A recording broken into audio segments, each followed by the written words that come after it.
The moment Isabella's trembling fingers touched the dead man's throat and felt his pulse, she knew two things. He wasn't supposed to be alive, and speaking up would destroy her life forever. The white chrysanthemums made Isabella's eyes water. Or maybe it was the exhaustion.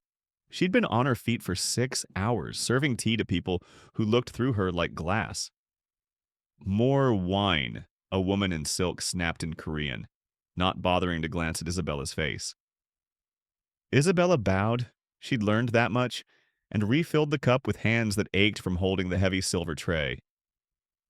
The Kim family estate smelled like money and grief, though she suspected only one of those was real. She'd worked Korean funerals before. The pay was good, the work invisible. Perfect for someone like her, a black waitress in a world that preferred she'd disappear. But something about this funeral felt wrong. The men in expensive suits kept touching their jacket pockets. Guns, she realized, at a funeral, and the body in the open casket looked too perfect. Too peaceful. Like he was sleeping, not dead. Yoon Jin Kim, she'd heard them whisper. Heart attack at 34, such a tragedy. 34, her age. She moved through the crowd, offering rice wine, collecting empty cups, being invisible. That's what Mrs. Park had told her during training. You're a shadow, silent, unseen. But as Isabella passed the casket for the 5th time, carrying a tray of empty glasses toward the kitchen, she saw it. His chest moved, just barely. A rise and fall so subtle she almost convinced herself she'd imagined it. She froze, tray trembling in her hands. No, you're tired. Seeing things. But she couldn't look away from his throat, from the place where his pulse should be. And then she saw it again. A flutter. Have you ever noticed something everyone else missed? Drop a comment. Would you speak up or stay silent? Isabella set down the tray with shaking hands. Her supervisor would fire her for this. The family would hate her. But if she was right? She approached the casket slowly, her cheap heels clicking against marble floors that probably cost more than her car. The conversations around her blurred into background noise. Korean words she barely understood mixing with the pounding of her own heartbeat. Up close, young Jin Kim was beautiful. Sharp jawline, black hair swept back perfectly, skin that looked carved from pale stone. His hands were folded across his chest, peaceful. But Isabella was a waitress. She knew bodies. Knew the difference between stillness and death. She pressed 2 fingers against his neck. Warm, his skin was warm. And there, faint, slow, but unmistakable, a pulse. He's not dead, she whispered. No one heard her. He's not dead, she said louder, her voice cracking. A few heads turned. An elderly man frowned at her. A woman whispered something harsh in Korean. Listen to me, Isabella shouted, her hand still on young Jin's throat. He's alive. I can feel his heartbeat. The room exploded. Get her away from him. Crazy American woman, she's disrespecting the dead. Hands grabbed her arms, yanking her backward. She fought them, reaching for young Jin's wrist. Please, just check. He's breathing, I swear. And then it happened. Young Jin's eyes snapped open. Dark, intense, staring directly into Isabella's. The memorial hall erupted into screams. People scrambled backward. Someone shouted about ghosts. Isabella heard a gun cock, but young Jin didn't look at any of them. His hands shot out, fingers wrapping around Isabella's wrist like iron. Who? He rasped in accented English, his voice rough from disuse. Are you? Isabella couldn't breathe, couldn't think, could only stare at this man she'd saved, who was looking at her like she was the only person in the room. I'm nobody, she whispered. Just the waitress. Liar! A man in a sharp black suit lunged forward. Young Jin's brother, Isabella would learn later. Jin-ho, he grabbed her arm, yanking her away from the casket. She did this. She poisoned him, then played hero? Enough. Young Jin's voice cut through the chaos like a blade. He sat up slowly, still gripping Isabella's wrist. Jin-ho, step back. The room fell silent. Young Jin spoke rapid Korean to someone, a doctor judging by the white coat. The old man rushed forward, pressing a stethoscope to Young Jin's chest, checking his pupils, his pulse. The doctor's face went pale. He spoke urgently in Korean, and Isabella caught only fragments. Poison?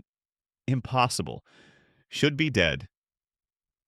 Someone, Young Jin said in English, his eyes never leaving Isabella's, tried to bury me alive.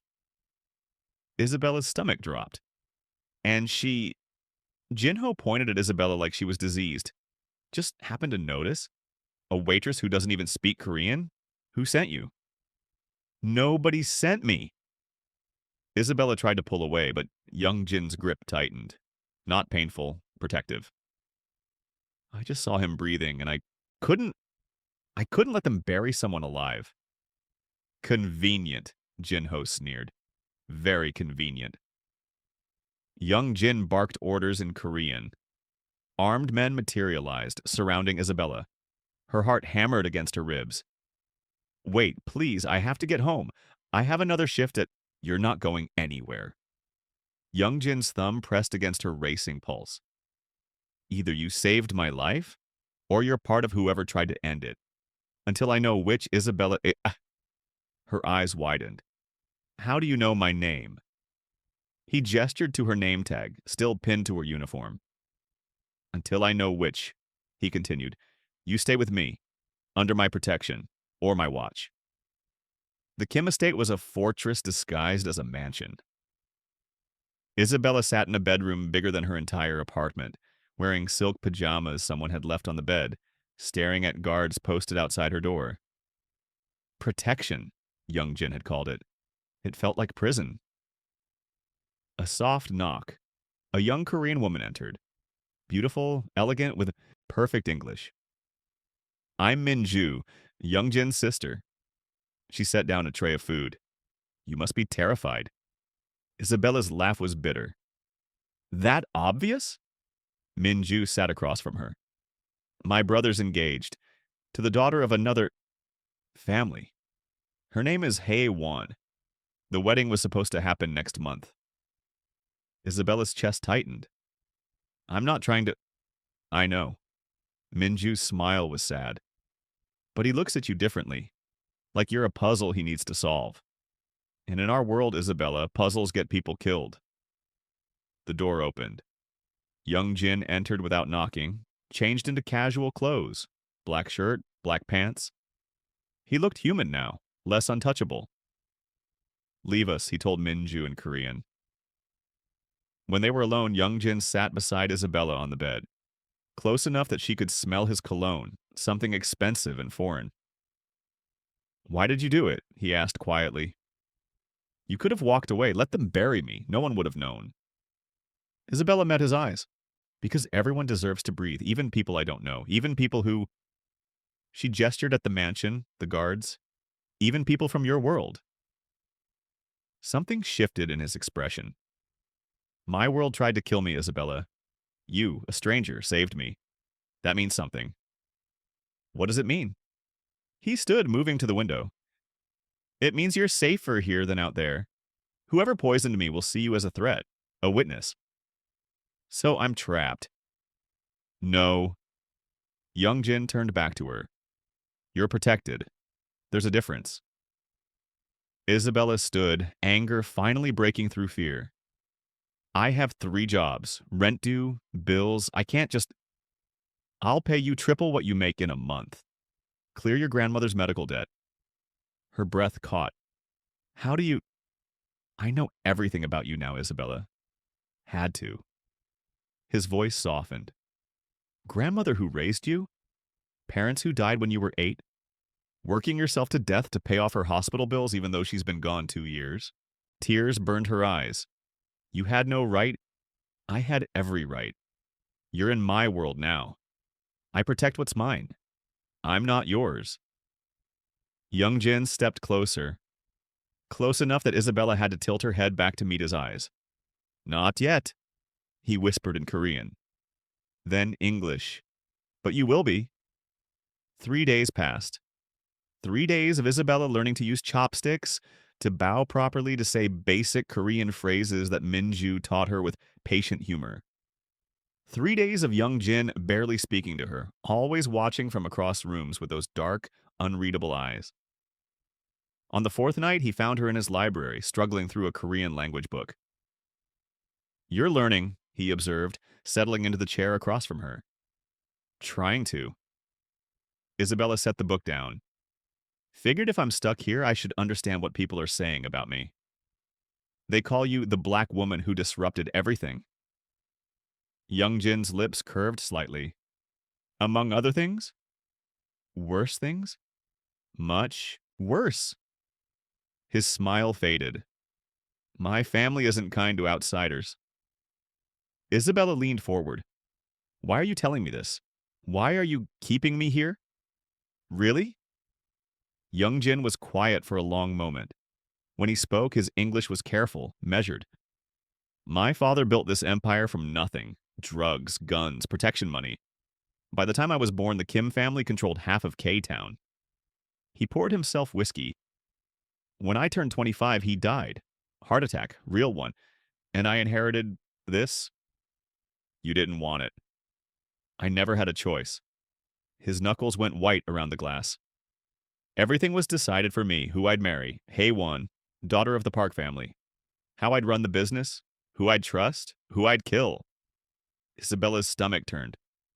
"Have you? Killed people?" "Yes." No hesitation, no apology. "Does that scare you?" "It should."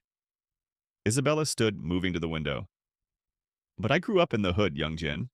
I've seen violence, seen people do terrible things to survive. I'm scared of you, but I'm also—" She stopped. "Also what?" "Curious." She turned to face him. "About who you are when no one's watching. When you're not playing the role they gave you." Something raw flashed across his face. He stood, crossing to her slowly. "You want to know who I am?" His voice dropped low. "I'm a man who was supposed to die, who was being buried alive by his own blood. And then you touched me, Isabella, your hand on my throat. And I felt something I haven't felt in years." "What?" "Hope." The word hung between them, heavy and impossible. A sharp knock shattered the moment. The doctor, Dr. Lee, entered without waiting, speaking urgent Korean. Young Jin's face went stone cold. He responded rapidly, his body tensing. "What?" Isabella demanded. "What did he say?" Young Jin turned to her, and for the first time she saw real fear in his eyes. The poison, it was tetrodotoxin, from pufferfish, incredibly rare, incredibly expensive. "Okay, so only 3 people in. This city know how to prepare it properly?" His jaw clenched. "One of them is Jinho's fiancée. And the security footage from the night before my funeral?" Isabella's blood ran cold. "It shows someone who looks exactly like you," Young Jin finished, "entering my room." "That's impossible." Isabella's voice shook. "I've never been in your room. I only came here after the funeral." "I know." Young Jin pulled up the footage on his laptop. "Look." Isabella leaned in. The woman on screen had her build, her skin tone, even her hair. But the face? That's not me. "No, but it's close enough." Young Jin's hand clenched into a fist. "They hired someone, an actress, a body double. You weren't random, Isabella. You were the scapegoat. The outsider they could blame if anything went wrong." "But who would—" "Jinho." Young Jin stood abruptly. "My brother. He poisoned me. Hired someone who looked like you to frame you if needed. Probably planned to discover you were a spy, execute you, blame everything on a failed rival gang setup." Isabella sank into the chair. "Why? Why would your own brother—" "Because I refused to marry Hae-won." Young Jin's laugh was bitter.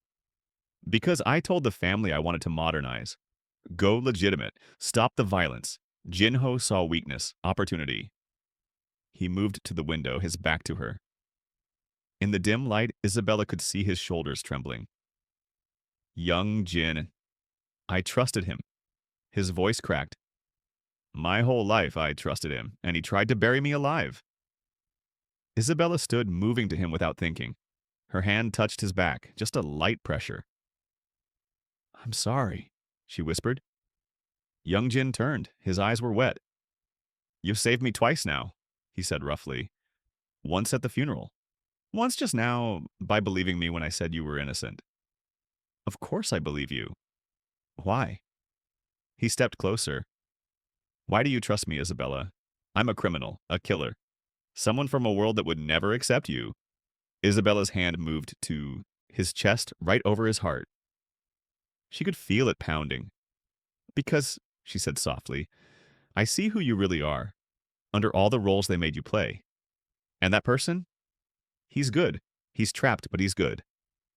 Young Jin's hand covered hers. "You make me want things I can't have." "Like what?"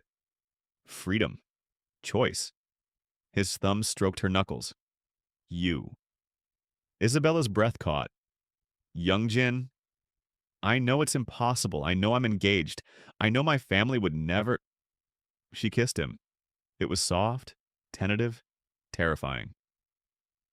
Young Jin froze for a heartbeat, then pulled her closer, his hands tangling in her hair. The kiss deepened, desperate and real and completely forbidden.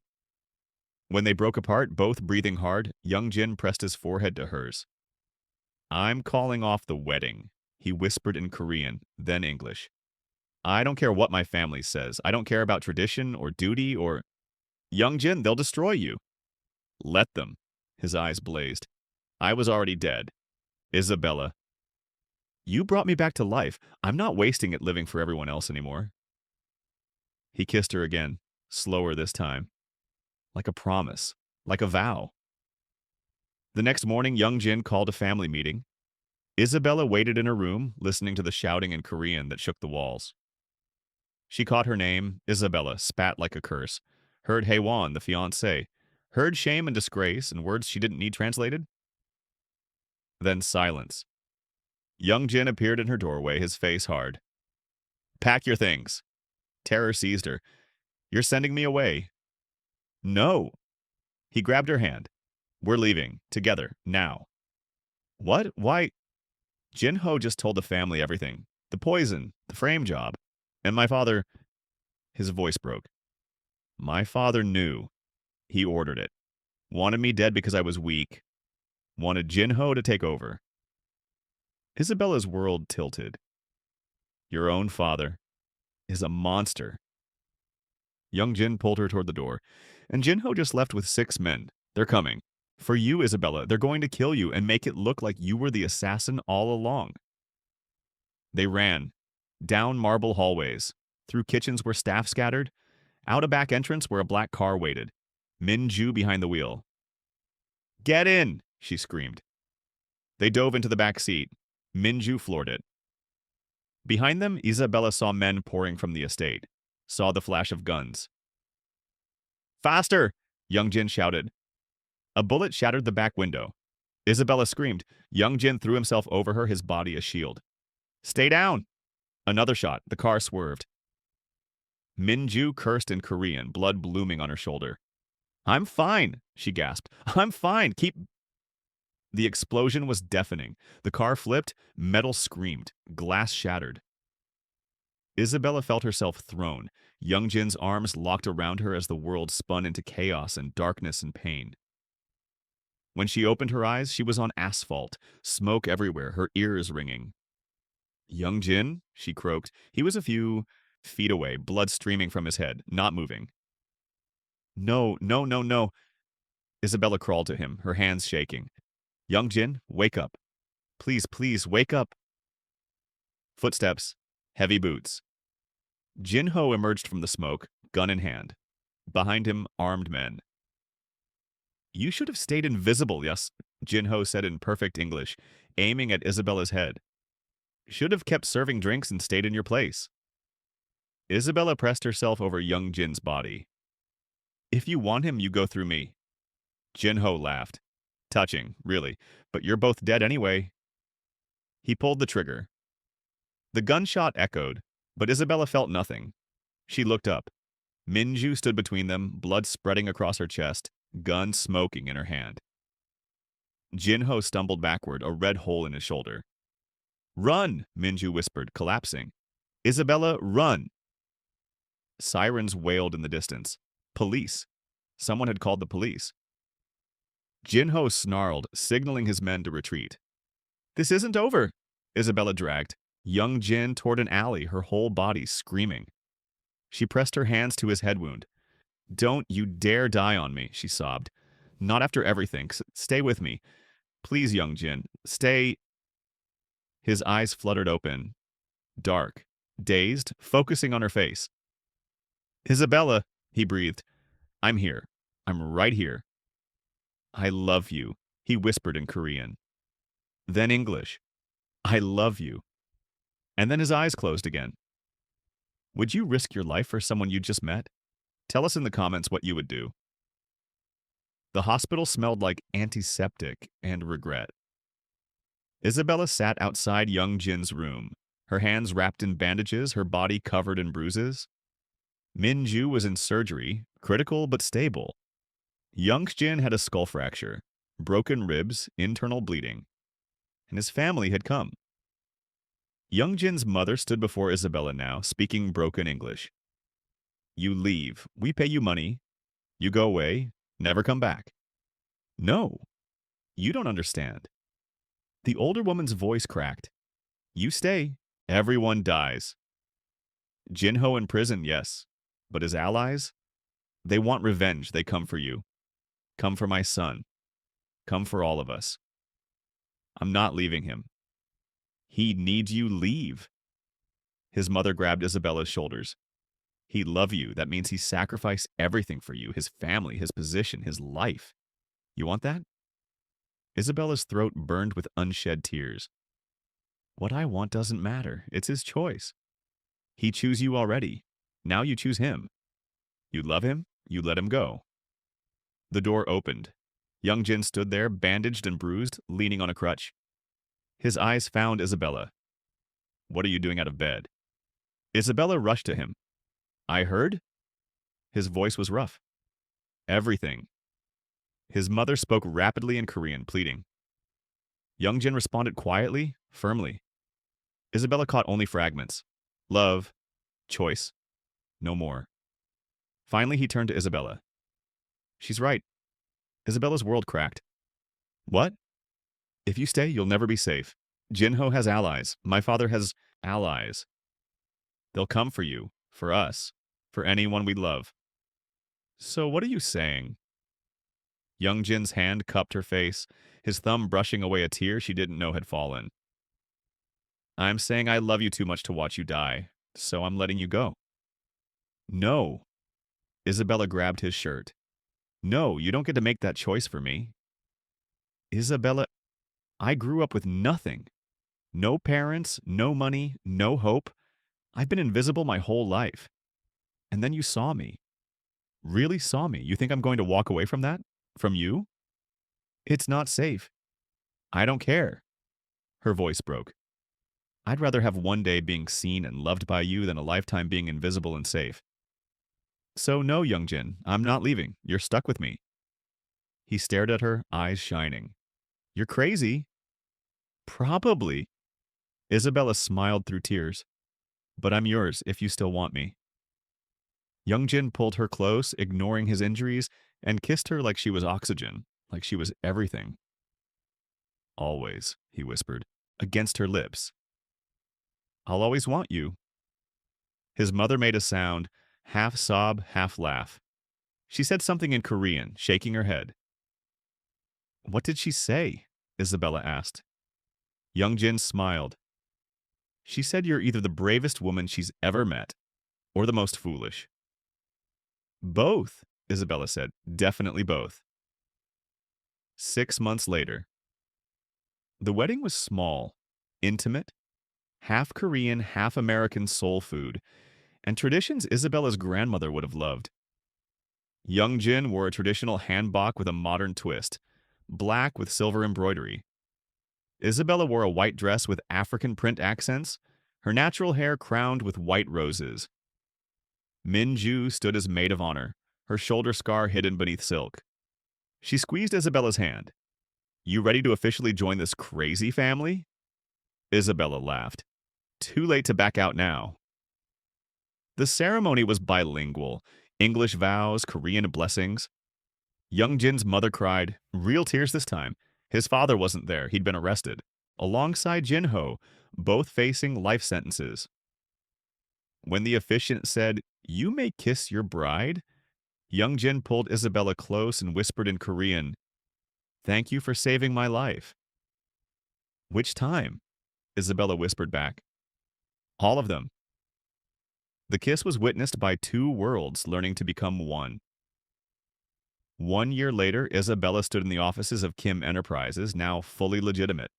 Real estate, restaurants, import, export with zero illegal activity. Young Jin had walked away from the criminal empire entirely. Some family members had followed, others had cut ties completely, but he was free.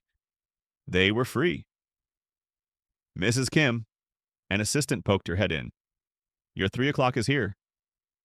Isabella smiled at the title, still getting used to it.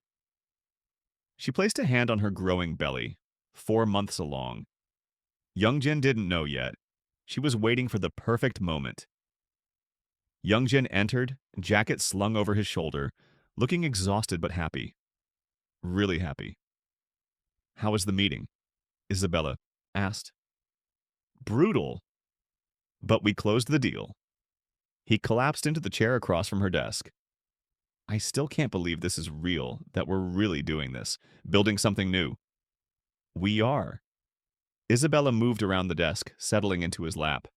Her fingers traced the scar on his temple, the one from the car explosion. You okay? I'm perfect. He kissed her softly. I have you. I have a future I chose. What more could I want? Isabella took his hand, placing it on her stomach. How about a family? Young Jin froze, his eyes went wide. Are you pregnant? 3 months. He stared at her belly, then at her face, then back to her belly. Tears spilled down his cheeks. We're having a baby? We're having a baby. Young Jin dropped to his knees, pressing his forehead to her stomach. He spoke in Korean. Soft, reverent words Isabella had learned meant miracle and blessing and love. When he looked up at her, his face was transformed. I was dead, he said, his voice thick with emotion. Literally dead, and you brought me back, gave me life, gave me love, gave me everything. Isabella slid to the floor with him, their foreheads touching.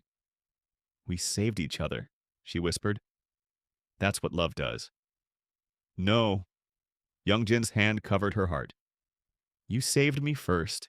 In that funeral hall, when nobody believed you, when the whole world told you to stay quiet, to stay invisible, you spoke up. You saw me. Isabella felt her own tears falling. And now I'll never be invisible again. Never. He kissed her gently. You're my wife, the mother of my child, my partner, my everything. You're the most visible person in my world, Isabella Kim. Later that evening, they stood on their apartment balcony, not the estate. They'd chosen something simpler, more theirs. The city lights sparkled below. Do you ever regret it? Isabella asked. Walking away from everything you knew? Young Jin pulled her closer. I don't regret choosing life over death, love over duty, you over everything else. He kissed her temple. Besides, I didn't walk away from everything. I walked towards something better. What's that? Home. His hand settled over hers on her belly. You're my home, Isabella. You and this little one, that's all I need. Isabella turned in his arms, looking up at the man who'd been dead and was now more alive than ever. The man who'd seen her when the world looked through her. I love you, she said in Korean, perfectly pronounced now. Young Jin smiled, that rare, genuine smile reserved only for her.